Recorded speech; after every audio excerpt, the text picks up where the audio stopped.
चैन साथियों, स्वागत है आप सभी का आपके अपने YouTube channel Shyam classes study में। साथियों, आज के इस वीडियो में यूपी पुलिस री एग्जाम में पूछे जाने वाले जीके जीएस के अति महत्वपूर्ण 38 प्रश्नों का प्रैक्टिस सेट लेकर के आऊँ, जो आपके री एग्जाम के लिए बहुत ही ज़्यादा महत्वपूर्ण है। तो साथियों, आज के इस प्रैक्टिस सेट को आप लोग पूरा कीजिएगा और प्रैक्टिस सेट को पूरा करने के बाद आपको अपना स्कोर है वो ईमानदारी के साथ है कमेंट बॉक्स में बताना, और ये बताना कि आपने इस प्रैक्टिस सेट में से कितने प्रश्न सही किए हैं और ये वीडियो आपको कैसी लगी। वीडियो पसंद आए तो वीडियो को आप लाइक कर देना। चैनल को आपने अभी तक सब्सक्राइब नहीं किया होगा तो चैनल को आप लोग जरूर सब्सक्राइब कर लीजिएगा। और साथियों, आपसे एक विशेष निवेदन है, आप चैनल को ज़्यादा से ज़्यादा सपोर्ट कीजिएगा, क्योंकि आप लोग सपोर्ट नहीं कर रहे। मैं आप लोगों के लिए लगातार मेहनत कर रहा हूँ, फिर भी आप पता नहीं किस वजह से हमें सपोर्ट नहीं कर रहे। अगर कोई कमी है मेरे कंटेंट में तो आप लोग ज़रूर बताओ कि हाँ, आपके कंटेंट में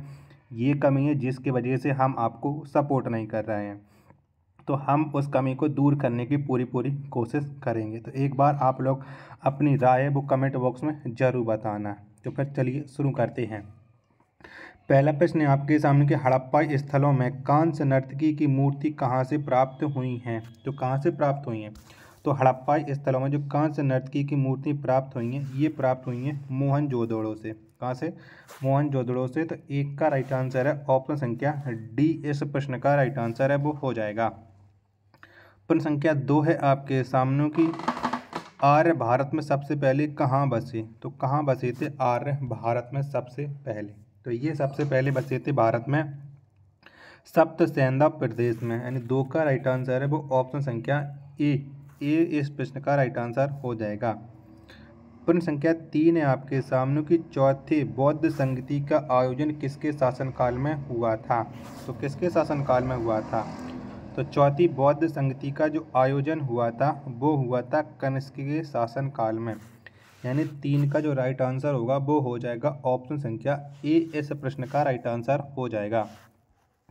प्रश्न संख्या 4 है आपके सामने कि 1857 ईस्वी के विद्रोह के समय भारत का गवर्नर जनरल कौन था। तो बताओ उस समय गवर्नर जनरल कौन था जब भारत में 1857 का विद्रोह हुआ था। तो उस समय गवर्नर जनरल था लॉर्ड कैनिंग। 4 का आंसर है ऑप्शन संख्या बी। इस प्रश्न का राइट आंसर हो जाएगा। अगला प्रश्न प्रश्न संख्या 5 है कि सहनामा के रचनाकार हैं। तो कौन है सहनामा के रचनाकार, ये आपको बताना है। तो फिरदौसी। कौन है? फिरदौसी ये सहनामा के रचनाकार हैं। 5 का जो राइट आंसर होगा वो ऑप्शन संख्या बी। इस प्रश्न का राइट आंसर हो जाएगा।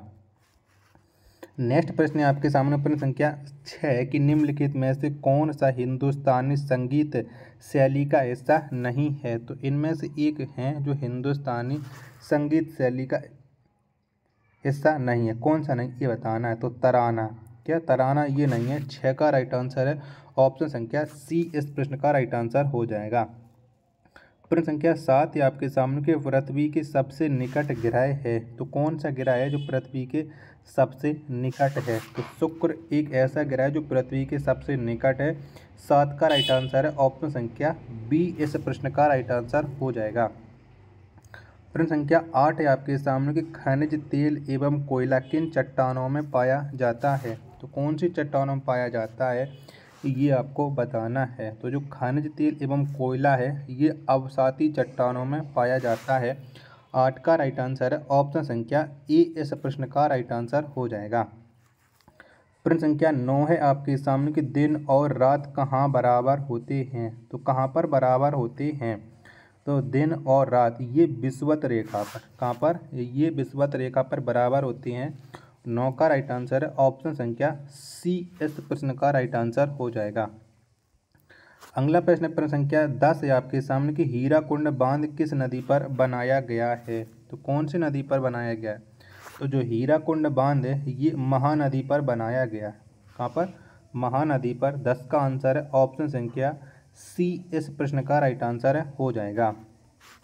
प्रश्न संख्या 11 है आपके सामने कि संविधान सभा ने राष्ट्रीय गान को कब स्वीकार किया। तो संविधान सभा ने जो राष्ट्रीय गान को स्वीकार किया था वो किया था 24 जनवरी 1950 को। 11 का राइट आंसर है ऑप्शन संख्या ए।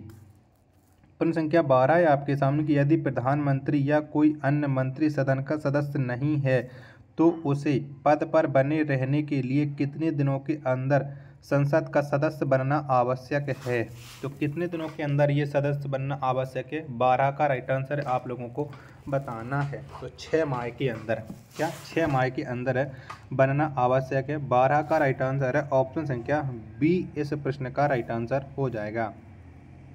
प्रश्न संख्या 13 है आपके सामने कि राज्य की कार्यपालिका का प्रमुख कौन होता है। तो कौन होता है, तो आप जानते कि राज्य की कार्यपालिका का जो प्रमुख होता है वो होता है राज्यपाल। कौन, राज्यपाल। 13 का राइट आंसर ऑप्शन संख्या बी इस प्रश्न का राइट आंसर है हो जाएगा। अगला प्रश्न है आपके सामने प्रश्न संख्या 14 आपके सामने। प्रश्न संख्या 14 आपके सामने सरकारी आयोग का संबंध तो किससे था। तो सरकारी आयोग का जो संबंध था वो केंद्र राज्य संबंधों से है। 14 का राइट आंसर है ऑप्शन संख्या ए इस प्रश्न का राइट आंसर हो जाएगा। प्रश्न संख्या 15 आपके सामने की द्वितीय पंचवर्षीय योजना में किस क्षेत्र के विकास पर सर्वाधिक बल दिया गया था। तो कौन से क्षेत्र पर दिया गया था। तो द्वितीय पंचवर्षीय योजना में जो सबसे ज़्यादा बल दिया गया था वो उद्योग पर दिया गया था। यानी 15 का राइट आंसर है वो ऑप्शन संख्या सी इस प्रश्न का राइट आंसर है हो जाएगा। अगला प्रश्न आपके सामने प्रश्न संख्या 16 है कि जीएसटी परिषद का उपाध्यक्ष कौन होता है। तो कौन होता है, तो जीएसटी परिषद का जो उपाध्यक्ष होता है वो होता है किसी राज्य का वित्त मंत्री। यानी 16 का राइट आंसर है ऑप्शन संख्या बी इस प्रश्न का राइट आंसर हो जाएगा। प्रश्न संख्या 17 आपके सामने के नरसिम्हन समिति संबंधित है। तो किससे संबंध रखती है नरसिम्हन समिति। तो इसका जो संबंध है वो है बैंकिंग सुधार से। 17 का राइट आंसर है ऑप्शन संख्या ए इस प्रश्न का राइट आंसर हो जाएगा। प्रश्न संख्या 18 आपके सामने केंद्र सरकार के बजट के चालू खाते में व्यय की सबसे बड़ी मदद है। बताओ क्या है, केंद्र सरकार के बजट के चालू खाते में व्यय की सबसे बड़ी मद। तो ये सबसे बड़ी मद वो है ब्याज भुगतान। 18 का राइट आंसर है ऑप्शन संख्या डी इस प्रश्न का राइट आंसर हो जाएगा। प्रश्न संख्या 19 से आपके सामने कि उत्तर प्रदेश में किस वर्ष राजस्व परिषद की स्थापना की गई थी। तो कब की गई थी, तो उत्तर प्रदेश में जो राजस्व परिषद की स्थापना की गई थी वो की गई थी 1831 में। कब, 1831 में। 19 का राइट आंसर है ऑप्शन संख्या डी इस प्रश्न का राइट आंसर हो जाएगा।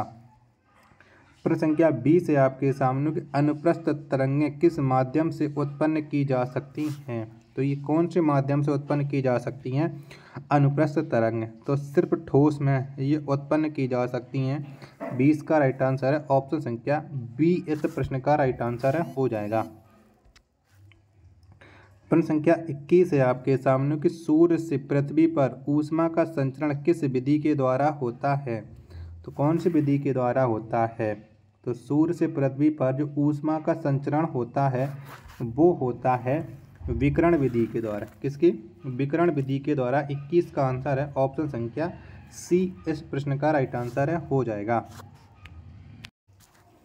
चलिए प्रश्न संख्या 22 आपके सामने कि निम्न में से कौन सा युग्म में सुमेलित नहीं है। एक तरफ दिए गए विटामिन और एक तरफ दिए गए उनके नाम, तो बताइएगा। तो विटामिन ए का नाम रेटिनोल होता है, बिल्कुल सही है। विटामिन सी का नाम है एस्कॉर्बिक अम्ल होता है, बिल्कुल सही है। विटामिन बी का नाम है वो थायमिन होता है, बिल्कुल सही है। लेकिन विटामिन के का नाम वो टोकोफेरॉल नहीं होता, तो यही गलत है। आपको कमेंट बॉक्स में कमेंट करके बताने कि विटामिन के का रासायनिक नाम क्या होता है। प्रश्न संख्या 23 है आपके सामने कि लॉन्ग वॉक टू फ्रीडम निम्न में से किसकी कृति है। तो ये किसकी रचना है, लॉन्ग वॉक टू फ्रीडम। तो ये रचना है नेल्सन मंडेला की। 23 का राइट आंसर है ऑप्शन संख्या ए इस प्रश्न का राइट आंसर हो जाएगा। प्रश्न संख्या 24 है आपके सामने कि उत्तर प्रदेश शैक्षणिक अनुसंधान एवं विकास परिषद की स्थापना किस वर्ष की गई थी। तो कब की गई थी, तो उत्तर प्रदेश शैक्षणिक अनुसंधान एवं विकास परिषद की जो स्थापना हुई थी वो हुई थी वर्ष 1981 में। कब, वर्ष 1981 में। 24 का जो राइट आंसर है वो ऑप्शन संख्या ए है इस प्रश्न का राइट आंसर हो जाएगा। प्रश्न संख्या 25 है आपके सामने कि उत्तर प्रदेश में उर्दू प्रशिक्षण एवं अनुसंधान केंद्र अवस्थित है। तो कहाँ पर है उत्तर प्रदेश में, तो उत्तर प्रदेश में उर्दू प्रशिक्षण एवं अनुसंधान केंद्र ये स्थित है लखनऊ में। कहाँ पर? लखनऊ में। 25 का राइट आंसर है ऑप्शन संख्या ए। प्रश्न संख्या 26 है आपके सामने, उत्तर प्रदेश में गीतों की काफ़ी प्राचीन परंपरा रही है। बताइएगा, ढोला लोकगीत निम्नलिखित में से कहाँ प्रचलित है? तो ये कौन कौन से जनपद में है वो ढोला लोकगीत है गाया जाता है? तो ये आगरा और मेरठ जनपद में ज़्यादातर प्रचलित है। 26 का राइट आंसर है ऑप्शन संख्या ए। अगला प्रश्न है आपके सामने, प्रश्न संख्या 27 है कि हिंदू मुस्लिम एकता का प्रतीक सुलह-ए-कुल उत्सव उत्तर प्रदेश के किस शहर में आयोजित किया जाता है? तो कहाँ पर ये आयोजित किया जाता है सुलह-ए-कुल उत्सव? तो इसका जो आयोजन होता है वो होता है आगरा में। 27 का राइट आंसर है ऑप्शन संख्या डी। प्रश्न संख्या 28 है आपके सामने कि उत्तर प्रदेश के आर्थिक क्षेत्र का जनघनत्व सर्वाधिक है। तो बताइए कौन से क्षेत्र का जनघनत्व सर्वाधिक है उत्तर प्रदेश में? जो पूर्वी क्षेत्र का ये सबसे ज़्यादा है। 28 का राइट आंसर हो जाएगा ऑप्शन संख्या ए। इस प्रश्न का राइट आंसर हो जाएगा। प्रश्न संख्या 29 है आपके सामने कि उत्तर प्रदेश की स्वाधार योजना संबंधित है। तो बताओ इसका संबंध किससे है? उत्तर प्रदेश की स्वाधार योजना का। तो इसका जो संबंध है वो है स्थापत्य कला की प्रतीक इमारतों को मजबूत करने से, यानी 29 का राइट आंसर ऑप्शन संख्या ए। अगला प्रश्न प्रश्न संख्या 30 है कि पुलिस व्यवस्था का क्या कर्तव्य है? तो क्या कर्तव्य है? तो पुलिस व्यवस्था का जो कर्तव्य है वो अपराधियों को पकड़ना, अपराधियों को सजा दिलाना, व्यक्ति को न्याय दिलाना, यानी उपरोक्त सभी ये पुलिस व्यवस्था का कर्तव्य है। 30 का राइट आंसर है ऑप्शन संख्या डी। प्रश्न संख्या 31 है आपके सामने कि समाज में पुलिस की छवि किस प्रकार की है? तो बताओ कैसी है? तो समाज में जो पुलिस की छवि है वो निरंकुश है। क्या? निरंकुश है। 31 का राइट आंसर है ऑप्शन संख्या बी।